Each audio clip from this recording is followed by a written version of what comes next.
My name is Shelley. I am one of the occupational therapists working at All Hallows Neuro Rehab Centre in Ditchingham. We are a 20-bedded rehab unit based in Ditchingham on the Suffolk-Norfolk border.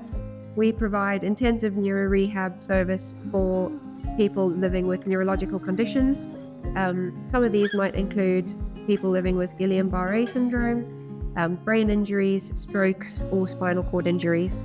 Hi, my name's Mark. I'm 45 years old and I'm a resident at All Hallows Neurological Rehab Centre in Ditchingham on the Norfolk-Suffolk border.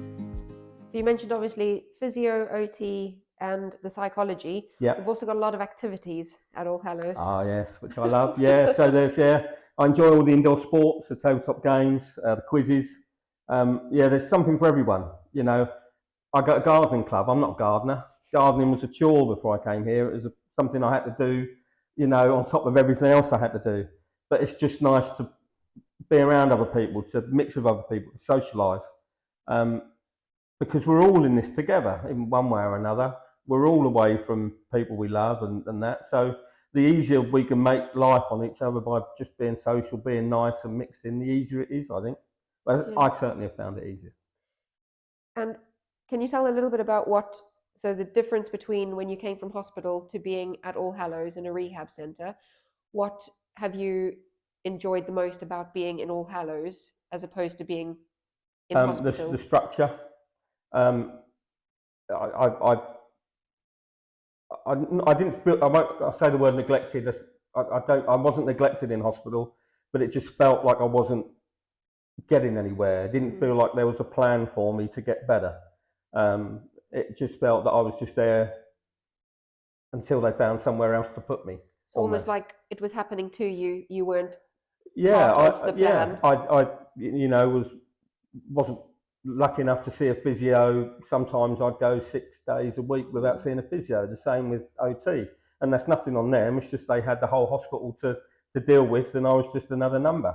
But as soon as I come here, and you know, just getting the timetable at the start of the week, so you know exactly what your therapy sessions are, what the activities are for the week. You know where you are, and you sort of, you know, that was a big thing.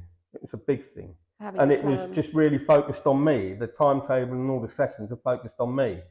And, you know, I'm all about me, Shelley. You know that. And all the goals that we set together. Yeah. Can you tell me a little bit about your plans and your goals for the future? So what's the next step? The next step is to take a step of my own, you know, when that will be, I can't say, no one can say, you know. Hopefully it won't be too long, but it just is what it is. Is to be as independent as I can until such time as I regain full independence. You know, it is a little bit grey as to when that will be, but I'll get better and I'll move on to bigger and better things. You'll have to come back and visit us. I will, definitely. And then lastly, can you just give a piece of advice or a message to other people who are potentially going to go through a similar journey that you've been through, and what's the most important thing that you would tell them, or just, a piece of advice or a message for them? Stay positive. You know, you've got to. And it feels like a mountain, and it does. You know, I came here barely able to move, you know, and that's 3 months ago today. And, you know, I'm not there yet, but I'm getting there, and things do get better, and you will get better. And you've got brilliant staff and facilities and expertise here to take advantage of. You know, my boy, when I became ill, he said to me, and I believe it's the Marines motto, and it was improvise, adapt and overcome.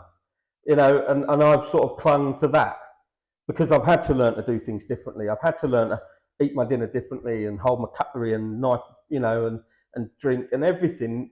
I'm having to learn a different way to do it for the time being. I'm still trying to do things properly when I'm in my occupational therapy sessions, but, you know, I've had to adapt with everything because my body's not functioning what my normal is. So that's it, but stay positive. And there are going to be down days. There are going to be rubbish days where you feel like you're not achieving anything. and it'd be unnatural for you not to. You know, as I said, I went into hospital on the 4th of February. We're now on the 19th of June. You know, you name a human who wouldn't have a bad day in that length of time. So it's not all going to be sunlit uplands. It's going to be rough and smooth, but you will get there. And the thing that I love about this place is that the people here give you the encouragement and the support you need to get there. You know, and you feel as though they're on the journey with you, and that, you know, they've really got your best interests at heart. It's not like they're just going along with it, or just, you know, oh, that's your session, do your session, move on to the next session. I do feel like everyone's genuinely interested. You know, not just the therapy staff, the support staff, and everybody, because they all take an interest in me and how I'm getting on and everything else. So yeah, that's what I like the most. One thing, I don't know if you're going to want to share the story, but what else your boy has said about how you're walking now, just to make the fans laugh a little bit and give a little bit of humour. Yes, well, yeah, he now refers to me as Shakira. Yes, because I've got a bit of a hip wobble when I walk, apparently. So yes, he always he answers the phone to me, hello Shakira. Shakira. Shakira. Yeah. So yeah, that's my advice for anyone going through this. Be Shakira. Yeah. Is there anything else you want to mention that we haven't covered? I can't praise this establishment more highly, you know, for what they've done for me, and continue to do for me. You know, it's brilliant, and you know, I say I can't praise you guys enough. You've helped me know it.